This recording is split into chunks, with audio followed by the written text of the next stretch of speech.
Good morning. These are the same photo. If you know, you know. There have been people in my comments saying, was Jay-Z grooming Beyonce? Is Beyonce a victim? Is Beyonce a party to Jay-Z? Is Beyonce going to divorce him? The answer is no. She's not going anywhere. This is her last night. This is her a couple years ago. This will be her in the future. If you know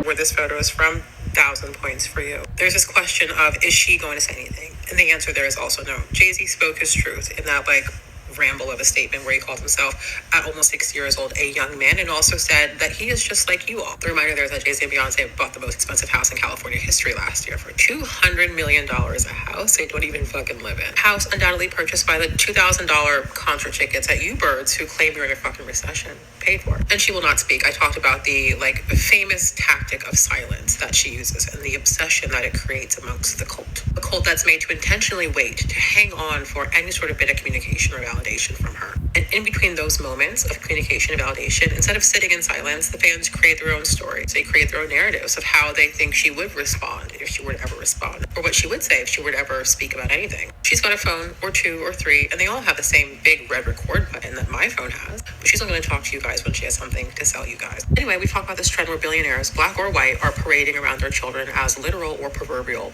human shield. There is this gigantic narrative shift this morning that is about their daughter.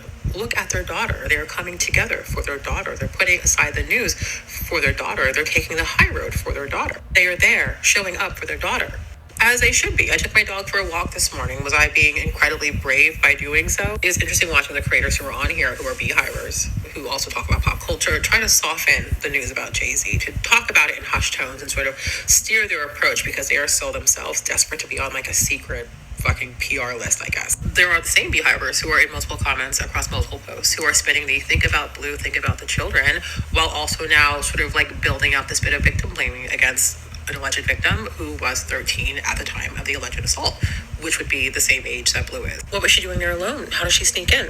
I was 15 in the year 2000. I had a great level of independence and autonomy to be able to go to concerts, to the mall by myself with my friends. I moved to New York in 2004 when I was 19 years old. My immediate friend group were a whole bunch of New York City born and bred kids. The world they lived in, the access they had, the independence they had, the use of the subway and public transportation, and their reach across the entire city was very normal. I was in high school in Bumblefuck, Pennsylvania, skipping school to go to Taco Bell. They were skipping school to go to fucking TRL. A whole different world. And more importantly, the VMAs are not the White House. And even then, people were still able to sneak into the fucking White House. Hello, fucking Tariq and Mikhail Salahi. But the conversation of where were her parents? Why didn't her dad take her to the police station? Why didn't her dad take her to the hospital? Why didn't she tell her father what allegedly happened to her? This sounds fishy. All the sense and understanding magically goes away when someone who's connected to Beyonce is involved, obviously. What makes you think this child would tell her dad? What makes you think this child's father was a safe space for her? What makes you think that Jay-Z and Diddy, as alleged assaulters, weren't the first people to do that to her? Weren't the first adults to let her down? And the cops? It's ACAB forever. But go back to my Chris Rock story and see how the Beverly Hills Police Department treated a blonde white woman. You guys are insane. Anyway, she's not going anywhere. Beyonce has been the center of the Beyonce universe for her entire life. She is her parents' biggest investment.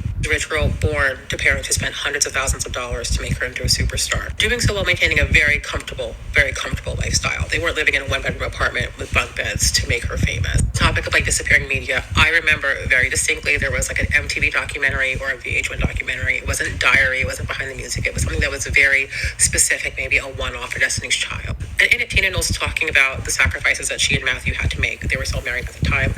Make for Beyonce, and talking about having to sell their home to downsize into a smaller home, and she's wiping away tears as she is talking about this downsizing. And they cut to a photo of the fucking house, and it is this sprawling ranch house. One story, not two, unfortunately, but sprawling. Anyway, on the topic of grooming, though, I don't think Beyonce was someone who was groomed by Jay-Z.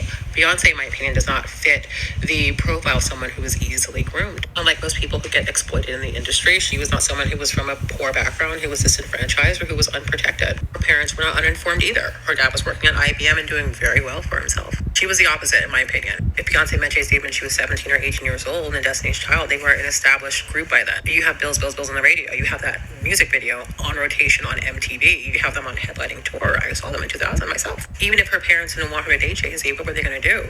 Ground her? They're going to cut off her music career that they invested hundreds of thousands of dollars into over 18 years? No. Not saying they built a monster, but she's able to self-direct what she wants to do at a certain point. And Jay-Z at this time is the biggest rapper in the entire world. I can understand having the stars in your eyes. I can understand understand what that attention feels like. I can understand folding right away to that man. Like, look around the room. Like, women have folded to uglier men, less rich men, less successful men more easily. There are Z-listers in LA whose beds stay warm every single night at this point. Anyway, this face, the ability to make this face in response to certain moments, whether the moments were 2 minutes ago or 2 days ago, says everything you need to know. And this face says, I don't care what you have to say. If I'm going to be here, he's going to be here with me. This face has lived with it. It's a face that Solange could not make in the same moment. And in that sense, she's kind of a fucking bird. She reminds me of the kind of girl who like sees every time she gets dogged by a man as a test for her strength, as a reason to lean on God and pray on things, and then count whatever like non-toxic things that follow as like, you know, answered prayers. Like she is. Can I say something? I'm not a Beyoncé fan. I'm not a fan of any celebrity. This is just like my perspective and how I'm going to analyze this whole Beyoncé debacle, right? Number one, it's going to be very difficult if you were not a child predator. If you're not preyed on as a child and you are not groomed like she is, it's going to be difficult for you to actually understand Beyoncé, because besides her work ethic, Beyoncé cares so much about her work. She cares about how she presents herself, and she has made it clear multiple times that she's gonna talk on her own terms. And I don't think as people we should impose we should impose people to talk when we want them to talk. I, for one, I wouldn't want anyone to impose on me and force me to talk because they want me to talk. It's not a cult because I don't want to talk at your own tone. I want to talk when I'm comfortable to talk about that very same thing, you know. If I'm going to make money with it, then I might as well do it right. I'm not going to rush. And then I rush the very same thing, and you're going to hold me to Jay-Z standards and say it was poorly done. You understand?